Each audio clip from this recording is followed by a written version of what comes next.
तो आइए सुनते हैं पूर्णिमा व्रत की कथा। तो बोलिए प्रेम से भगवान भोलेनाथ की जय, माता पार्वती की जय, लक्ष्मी नारायण भगवान की जय। एक समय की बात है, द्वापर युग में कि मैया यशोदा ने भगवान श्री कृष्ण से कहा कि हे कृष्ण, तुम सारे संसार के उत्पन्न करता, पोषक तथा उसके संहार करता हो। आज कोई ऐसा व्रत मुझे कहो जिसके करने से मृत्यु लोक में स्त्रियों को विधवा होने का भय न रहे तथा यह व्रत सभी मनुष्यों की मनोकामनाएं पूर्ण करने वाला हो। तब भगवान श्री कृष्ण कहने लगे कि हे माता, आपने बड़ा ही सुंदर प्रश्न किया है। मैं आपसे ऐसे ही व्रत को सविस्तार कहूंगा। सौभाग्य की प्राप्ति के लिए स्त्रियों को 32 पूर्णमासियों का व्रत करना चाहिए। इस व्रत के करने से स्त्रियों को सौभाग्य संपत्ति मिलती है। यह व्रत अचल सौभाग्य को देने वाली एवं भगवान शिव के प्रति मनुष्य मात्र की भक्ति को बढ़ाने वाला है। यशोदा माता ने कहा कि हे कृष्ण, सर्वप्रथम इस व्रत को मृत्यु लोक में किसने किया था, इसके विषय में मुझे सविस्तार कहो। भगवान श्री कृष्ण कहने लगे कि इस भूमंडल पर एक अत्यंत प्रसिद्ध राजा, जो कि चंद्रहास नाम से पालित अनेक प्रकार के रत्नों से परिपूर्ण कातिका नाम की एक नगरी थी। वहाँ पर धनेश्वर नाम का एक ब्राह्मण रहता था और उसकी स्त्री अति सुशीला रूपवती थी। दोनों ही उस नगरी में बड़े ही प्रेम के साथ रहते थे। घर में धन धान्य आदि किसी भी वस्तु की कोई कमी नहीं थी। उनको एक बड़ा सा दुख था कि उनके पास उनकी कोई संतान नहीं थी। इस दुख से वह अत्यंत दुखी रहते थे। एक समय एक बड़ा तपस्वी योगी उस नगरी में आया। वह योगी उस ब्राह्मण के घर को छोड़कर अन्य सब घरों से भिक्षा लाकर भोजन किया करता था। रूपवती से वह भिक्षा नहीं लिया करता था। उस योगी ने एक दिन रूपवती से भिक्षा न लेकर किसी अन्य घर से भिक्षा लेकर गंगा किनारे जाकर भिक्षान्न को प्रेम पूर्वक खा रहा था कि धनेश्वर ने योगी का यह सब कार्य किसी प्रकार से देख लिया। अपने भिक्षा के अनादर से दुखी होकर धनेश्वर योगी से बोला कि हे महात्मन, आप सब घरों से भिक्षा लेते हैं, परंतु मेरे घर की भिक्षा कभी भी नहीं लेते। इसका क्या कारण है? योगी ने कहा कि निसंतान के घर की भीख पतितों के अन्न के तुल्य होती है, और जो पतितों का अन्न खाता है वह भी पतित हो जाता है। चूंकि तुम निसंतान हो, अतः पतित हो जाने के भय से मैं तुम्हारे घर की भिक्षा नहीं लेता हूँ।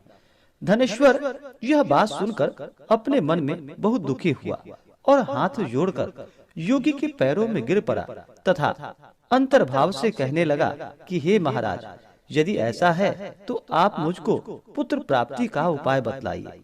आप सर्वज्ञ हैं, मुझ पर अवश्य ही कृपा कीजिए। धन की मेरे घर में कोई कमी नहीं, परंतु मैं पुत्र न होने के कारण अत्यंत दुखी हूँ। आप मेरे इस दुख का हरण करें। आप सामर्थ्यवान हैं। यह सुनकर योगी कहने लगे कि हे ब्राह्मण, तुम चंडी की आराधना करो। घर आकर उसने अपने स्त्री से सब वृतांत कहा और स्वयं तप के निमित्त वन में चला गया। वन में जाकर उसने चंडी देवी की उपासना की और उपवास किया। चंडी ने 16वें दिन उसको स्वप्न में दर्शन दिया और कहा कि हे धनेश्वर, जा, तेरा पुत्र होगा, परंतु वह 16 वर्ष की आयु में ही मृत्यु को प्राप्त हो जाएगा। यदि तुम दोनों स्त्री पुरुष 32 पूर्णमासियों का व्रत विधि पूर्वक करोगे तो वह दीर्घायु होगा। जितनी तुम्हारी सामर्थ्य हो आटे के दिए बनाकर शिव जी का पूजन करना, परंतु पूर्णमासी को 32 जो जानी चाहिए। प्रातः काल होने पर इस स्थान के समीप ही तुम्हें एक आम का वृक्ष दिखाई देगा।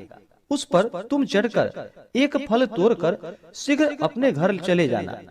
अपनी स्त्री से सब वृतांत कहना। ऋतु स्नान के पश्चात वह स्वच्छ होकर भगवान शंकर जी का ध्यान करके उस फल को खा लेगी। तब शंकर भगवान की कृपा से उसको गर्भ हो जाएगा।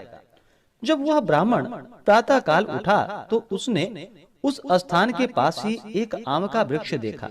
जिस पर एक अत्यंत सुंदर आम का फल लगा हुआ था। उस ब्राह्मण ने उस आम के वृक्ष पे चढ़कर उस फल को तोड़ने का प्रयत्न किया, परंतु वृक्ष पर कई बार प्रयत्न करने पर भी वह न चढ़ पाया। तब तो उस ब्राह्मण को बहुत चिंता हुई और विघ्न विनाशक भगवान श्री गणेश जी की वंदना करने लगा। हे दयानिधे, अपने भक्तों को विघ्नों का आप नाश करने वाले हैं, उनके मंगल कार्यों को पूर्ण करने वाले हैं, दुष्टों का नाश करने वाले हैं, रिद्धि सिद्धि देने वाले। आप मुझ पर कृपा करके इतना बल दे कि मैं अपने मनोरथ को पूर्ण कर सकूं। इस प्रकार गणेश जी की प्रार्थना करने पर उनकी कृपा से धनेश्वर वृक्ष पर चढ़ गया और उसने एक अति सुंदर आम का फल देखा। उसने विचार किया कि जो वरदान से फल मिला है वह यह है और कोई फल दिखाई नहीं देता। उस धनेश्वर ब्राह्मण ने जल्दी से उस फल को तोड़कर अपनी स्त्री को लाकर दे दिया और उसकी स्त्री ने अपनी पति के कथा के अनुसार उस फल को खा लिया और वह गर्भवती हो गई। देवी जी की असीम कृपा से उसे एक अत्यंत सुंदर पुत्र उत्पन्न हुआ, जिसका नाम उन्होंने देवी दास रखा। माता पिता के हर्ष और शोक के साथ साथ वह बालक शुक्ल पक्ष के चंद्रमा की भांति अपने पिता के घर में बढ़ने लगा। भवानी की कृपा से वह बालक बहुत ही सुंदर, सुशील और विद्या पढ़ने में बहुत ही निपुण हो गया। दुर्गा जी की आज्ञा अनुसार उसकी माता ने 32 पूर्णमासी का व्रत रखना प्रारंभ कर दिया, जिससे उसका पुत्र बड़ी आयु वाला हो जाए। 16वां वर्ष लगते ही देवी दास के माता पिता को बड़ी चिंता हो गई कि कहीं उसके पुत्र की इस वर्ष मृत्यु ना हो जाए।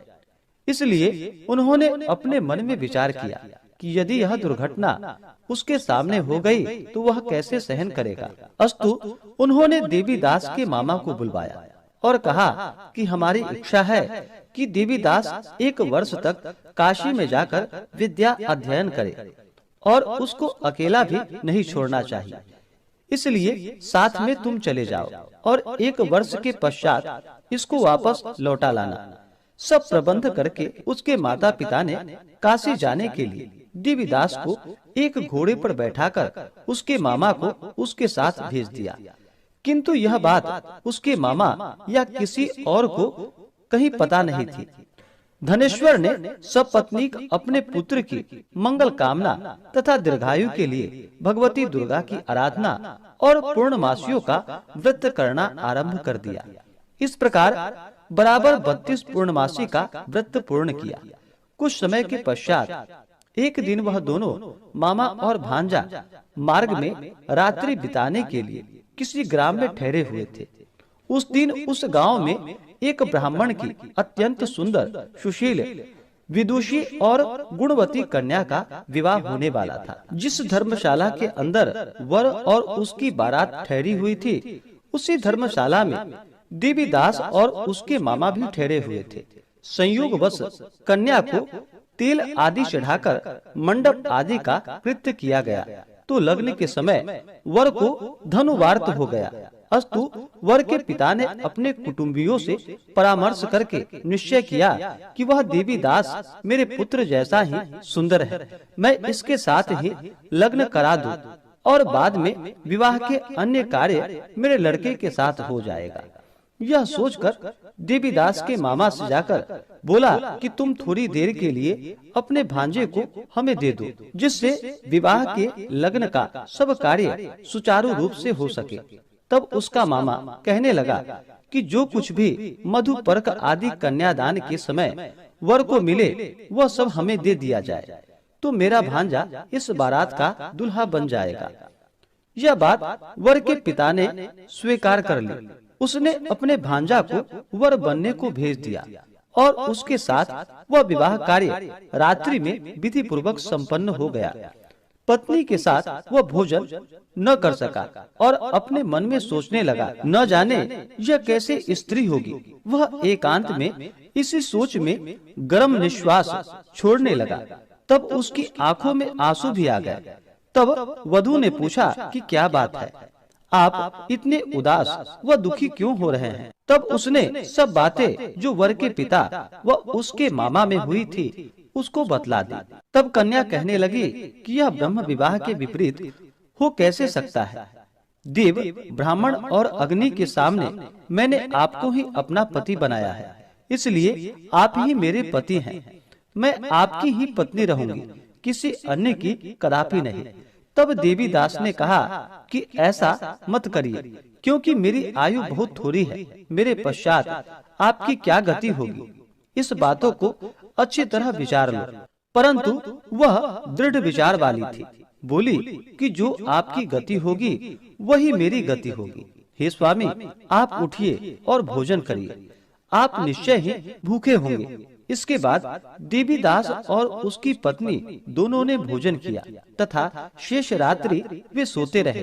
प्रातः काल देवीदास ने अपने पत्नी को 3 नगों से जड़ी हुई एक अंगूठी दी, एक रुमाल दिया और बोला कि हे प्रिय, इसे ले लो और संकेत समझकर स्थिर चित्त हो जाओ। मेरा मरण और जीवन जानने के लिए एक पुष्प वाटिका बना लो, उसमें सुगंधी वाले एक नव मल्लिका लगा लो, उसको प्रतिदिन जल से सींचा करो और आनंद के साथ खेलो कूदो तथा उत्सव मनाओ।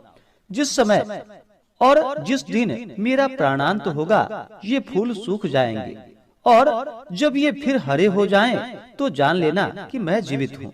यह बात निश्चय करके समझ लेना, इसमें कोई संशय नहीं। यह समझाकर वह चला गया। प्रातः काल होते ही वहाँ पर गाजे बाजे बजने लगे, और जिस समय विवाह के कार्य समाप्त करने के लिए वर तथा सब बाराती मंडप में आए, तो कन्या ने वर को भली प्रकार से देखकर अपने पिता से कहा कि यह मेरा पति नहीं है, मेरा पति वही है जिसके साथ रात्रि में मेरा पानी ग्रहण हुआ था। इसके साथ मेरा विवाह नहीं हुआ। यदि यह वही है तो बताए कि मैंने इसको क्या दिया। मधुपर्क और कन्यादान के समय जो मैंने भूषण आदि दिए थे उन्हें दिखाए, तथा रात में मैंने क्या गुप्त बातें कही थी वह सुनाए। पिता ने उसके कथानुसार वर को बुलवाया। कन्या की यह बातें सुनकर वह कहने लगा कि मैं कुछ नहीं जानता। इसके पश्चात लज्जित होकर वह अपना सा मुंह लेकर वहाँ से चला गया, और सारी बारात भी अपमानित होकर वहाँ से लौट गई। भगवान श्री कृष्ण बोले कि हे माता, इस प्रकार देवीदास काशी विद्या अध्ययन के लिए चला गया। जब कुछ समय बीत गया तो काल से प्रेरित होकर एक सर्प रात्रि के समय उसको डसने के लिए वहाँ पर आया। उस विषधर के प्रभाव से उसके शयन का स्थान चारों ओर से विष की ज्वाला से विषैली हो गई, परंतु वृत्रराज के प्रभाव से उसको काट नहीं पाया, क्योंकि पहले ही उसकी माता ने 32 पूर्णमासी का व्रत कर रखा था। इसके बाद मध्याह्न के समय स्वयं काल वहाँ पर आया और उसके शरीर से उसके प्राणों को निकालने का प्रयत्न करने लगा, जिससे वह मूर्छित होकर पृथ्वी पर गिर पड़ा। भगवान की कृपा से उसी समय पार्वती जी के साथ भगवान शंकर जी वहाँ से आ गए। उसको मूर्छित दशा में देखकर माता पार्वती जी ने भगवान शंकर से प्रार्थना की कि हे प्रभु, इस बालक की माता ने पहले 32 पूर्णमासी का व्रत किया था, जिसके प्रभाव से हे भगवान आप इसको प्राण दान दे। भवानी के कहने पर भक्त वत्सल भगवान श्री शिव जी ने उसको प्राण दान दे दिया। इस व्रत के प्रभाव से काल को पीछे हटना पड़ा और देवीदास स्वस्थ होकर बैठ गया।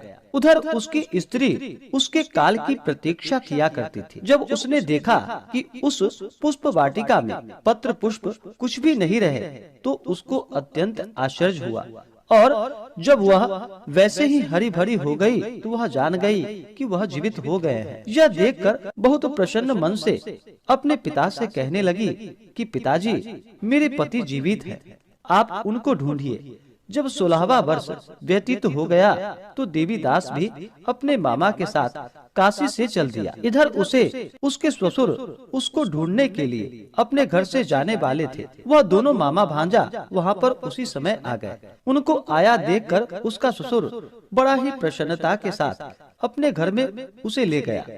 उस समय नगर के निवासी भी वहाँ पर इकट्ठे हो गए और सबने निश्चय किया कि अवश्य ही इस बालक के साथ इस कन्या का विवाह हुआ था। उस बालक को जब कन्या ने देखा तो वह पहचान ली और कहा कि यह तो वही है जो संकेत करके गए थे। तदुपरांत सभी कहने लगे कि भला हुआ जो यह आ गया, और सब नगरवासी ने आनंद मनाया। कुछ दिन के बाद देवीदास अपनी पत्नी और मामा के साथ अपने ससुर के घर से बहुत सा उपहार आदि लेकर अपने घर के लिए प्रस्थान किया। जब वह अपने गांव के निकट आ गया तो कई लोगों ने उसको देखकर उसके माता पिता को पहले ही जाकर सारी खबर बता दी। तुम्हारा पुत्र देवीदास अपनी पत्नी और मामा के सहित आ रहा है। ऐसा समाचार सुनकर पहले तो उन्हें विश्वास ही नहीं हुआ, किंतु जब और लोगों ने भी आकर उनकी बात का समर्थन किया तो उनको बड़ा आश्चर्य हुआ। लेकिन थोड़ी देर में ही देवीदास ने आकर अपने माता पिता के चरणों में अपना सिर रखकर उन्हें प्रणाम किया और उसकी पत्नी ने अपने सास व ससुर के चरणों को स्पर्श किए। तो माता पिता ने अपने पुत्र और पुत्र वधू को अपने हृदय से लगा लिया और दोनों की आंखों में प्रेमाश्रु बहने लगे। अपने पुत्र और पुत्र वधू के आने की खुशी में धनेश्वर ने बड़ी भारी उत्सव किया और ब्राह्मणों को भी बहुत सी दान और दक्षिणा देकर ब्राह्मणों को संतुष्ट व उन्हें प्रसन्न किया। भगवान श्री कृष्ण जी कहने लगे कि इस प्रकार धनेश्वर 32 पूर्णमासियों के व्रत के प्रभाव से पुत्रवान हो गया। जो भी स्त्रियां इस व्रत को करती हैं वे जन्म जन्मांतर में वैधव्य का दुख नहीं भोगती और सदैव सौभाग्यवती रहती हैं। यह मेरा वचन है, इसमें कोई भी संदेह नहीं है। यह व्रत पुत्र पौत्रों को देने वाला तथा संपूर्ण मनोकामनाओं को पूर्ण करने वाला है। 32 पूर्णमासियों के व्रत करने से व्रती की सभी इच्छाएं भगवान शिव जी की कृपा से पूर्ण हो जाती हैं। तो बोलिए प्रेम से भगवान श्री कृष्ण की जय। लक्ष्मी नारायण भगवान की जय। भगवान भोलेनाथ की जय। माता पार्वती की जय। तो आशा करता हूँ कि यह जानकारी आपको अच्छा लगा हो। ऐसे ही ज्ञानवर्धक जानकारियाँ प्राप्त करने के लिए चैनल पे अगर आप नए हैं तो चैनल को लाल बटन दबा करके सब्सक्राइब करें, साथ में बेल आइकन घंटी को दबाएं ताकि मेरे वीडियो का नोटिफिकेशन आपको समय से मिलता रहे।